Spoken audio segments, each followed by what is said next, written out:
Did you? But did you get into MMA or boxing because of the fights you were getting in, or was it a No. conscious thing to change your life? Um, I actually got into MMA. So when I was 18, I I had got caught up with the wrong person, and I was in a really dark place in my life. And he uh, he introduced me to heroin, and he told me that it would make everything better that I was going through. And I was only 18 years old, and he was, you know, 30. And he was an adult. He was older, and I was so naive and gullible. So, I did. I tried it, and I mean, it's true what they say. Like one time is really all it takes. And so that took over for a little while. I was stuck on that for a little while, and then when I had gotten clean for a little bit, a friend of mine actually realized what I was doing, and she was like, um, I'm gonna give you two options. You can come to my house and you can get clean, or I can call your mom and tell her, and she can take care of it. So I went to her house for it was like about 2 weeks, and went through everything, all the bullshit, the withdrawals, all that, the sickness. Told my mom I was out of town, and I got away from him for a little bit, and I got clean. But then I ended up running into him, months later, and got back into it a little bit. And then at that moment, a little bit after that, I realized, like, I don't know, it was weird. I had like a weird epiphany, and I just was like, what the fuck are you doing? This is not you. Yeah. Um, God didn't put you here to do this. And I got myself clean. And then after that, I was like, okay, I need something to be addicted to keep me away from that. And I actually started in CrossFit. So I started CrossFit. I did CrossFit for about 6 months, and I never was an athlete at all whatsoever. So Oh. when I started CrossFit and then getting clean off of drugs, I was pretty heavy by the time when I went into CrossFit. And like I said, not fit, not an athlete at all whatsoever. So it changed me a lot, and it definitely showed me a lot. I fell in love with it. I fell in love with fitness, but then it was about like 6 months down the road. It got to the point it wasn't enough. Um, my mind started to wander, think Yeah. about, think about all that It's shit like, because it's a again. lot And easier to get I was back like, on. okay, I need something. Oh yeah. Yeah. Especially when you like being there and being, knowing everybody, it's easy to find, um, But it's so that like I was like, easier yeah, I need than the something, exercise and being addicted to exercise. yeah, Yeah. yeah. I was like, I need something to be more addicted to, something different. And then I remember, like, we were always watching the fights with the family and stuff, and there was fights on one weekend, and I was like, I'm gonna go to a gym and check it out. And at that point, I was 19, and I wanted to always get into MMA or boxing. Growing up, MMA wasn't really big, when I was young, especially for women, but boxing. But my mom and dad never got me into it. It cost money and stuff. We didn't really have a lot of money. Um, which I wish they would have, because I think my lifestyle would have been a little bit different had I grown up Yeah. in something like that. But anyway, so I went to my first MMA gym. It was, let's see, it was summer of 2014. I went to my first MMA gym, One Hit MMA, and that was the rest of my life. I went in my first day, and it's just been that. Nothing's changed, and my life has just changed and got better ever since. Yes, there's been adversity and there's been a lot of bullshit, but I'll take this and the adversity and the bullshit over the lifestyle I lived before any day. Well, if you don't mind, I'm gonna go back to that. Is it something you're okay talking about? Yeah. Yeah, cool, we're good. Um, how long, like how frequent were you doing it? Like how, um, I was it? mean, I mean, so it was like, every day, and like wake up, and I never, I smoked it. So wake up, Oh, you get did. Okay. high, Yeah, That was the I never shot up or anything like that. But yeah, I wake up, get high, and then um, basically throughout the day. Otherwise, you get sick. So yeah, and it was about 8 months the first time, and then when I started again, I was about 5 months. So man. yeah. Like, how much does it affect you your day to day? Like, what are some of the things that got like some of the Mm. senses that really got influenced the most, and like, how does it Well, feel after a while? I had a job and I lost it. I had the job I had, I lost it because I was getting sick at work. Did they And then how did they find just out? um, it wasn't like they knew that. But I don't think they. Well, I mean, they probably did know, but they wasn't like, "Oh, you're fired because you're fucking, a drug addict." It Yeah. was just getting sick at work and Uh, definitely not doing my job the way I needed to be. So, yeah, I lost my job, or I was always calling in. So yeah, I lost my job, and then I lived like I didn't. Oh God, I lived like a bum, just in the house all day doing that with bad people and just in a house with a bunch of people, yeah. coming and going because the person I was with sold it. So it was a really messy lifestyle. And I hid it well. I hid it really well. Like my parents had no idea. And I'm close to my family, very close to my family, very close to my mom.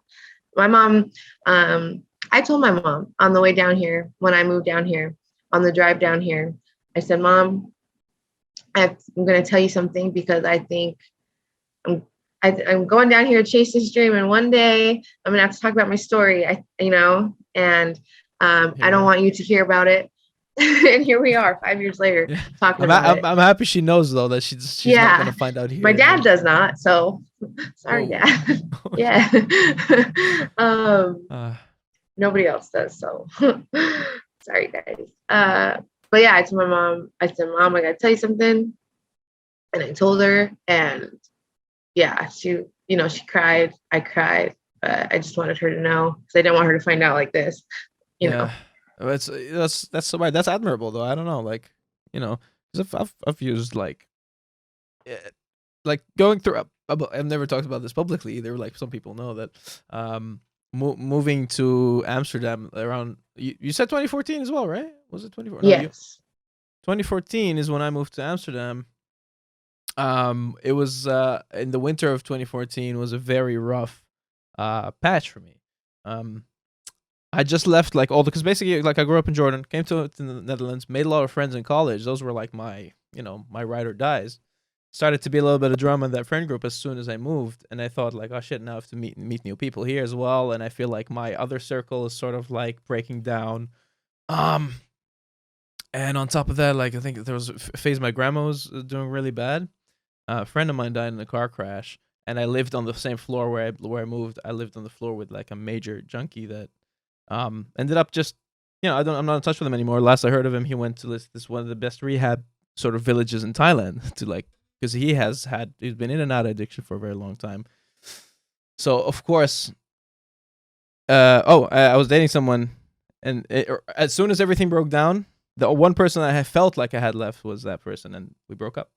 So I ended up like just hanging out a lot with that guy and with the new friends and new people. And I think like partly because you want to be accepted, you just do it, you partake.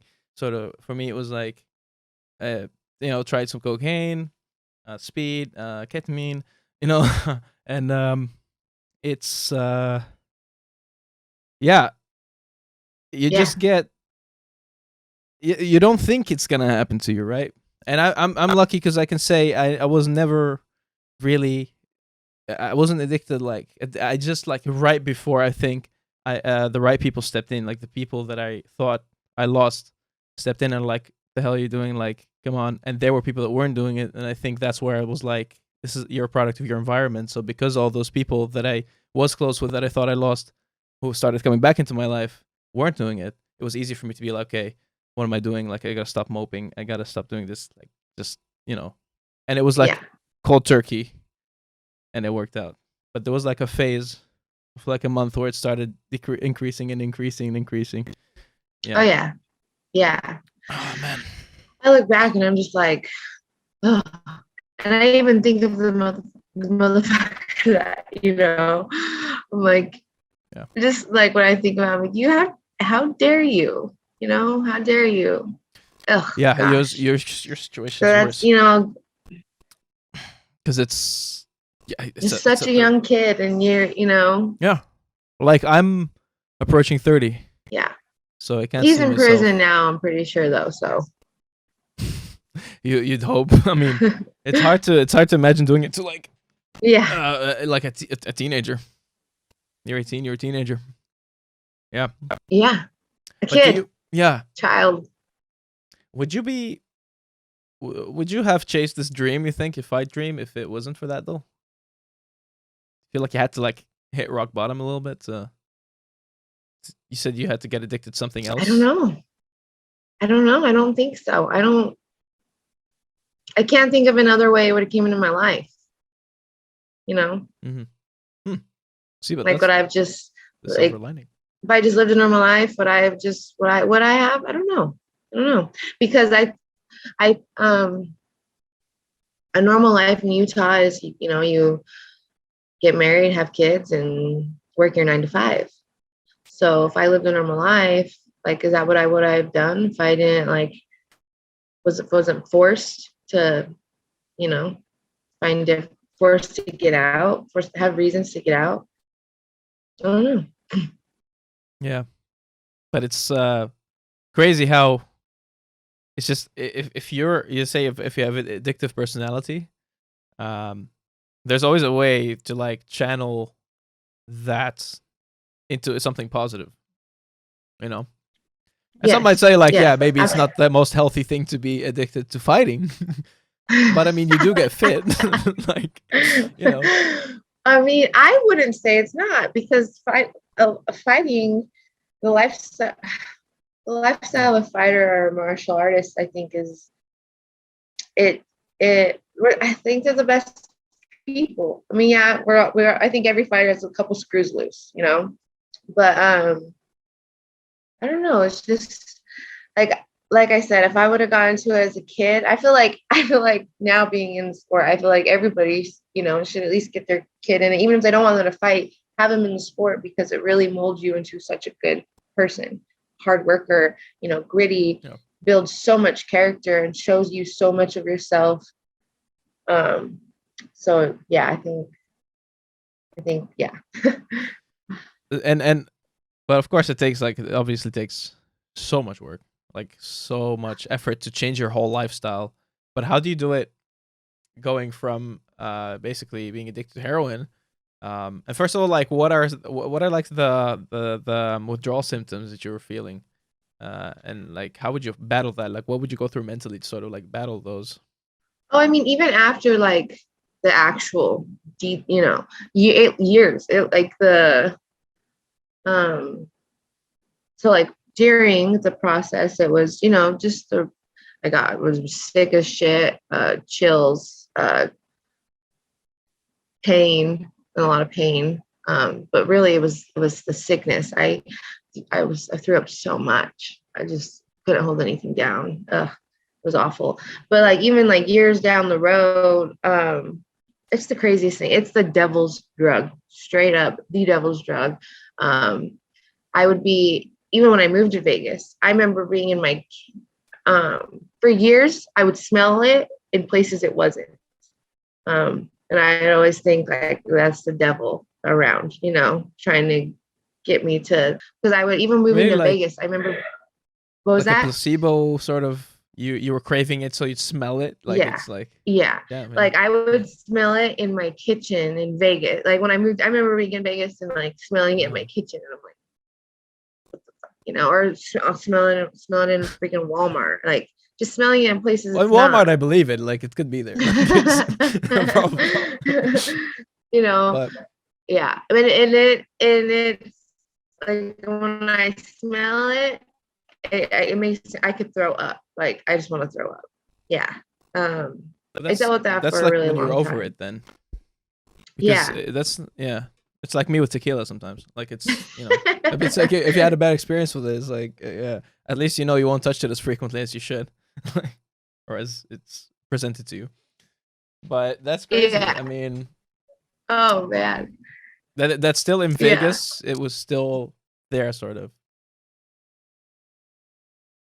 Who Like was at that? least that the effects you felt from it are were still there when you went to Vegas. In a way. Yeah, yeah. As far as like in like that aspect, I wasn't like sick anymore or anything like that.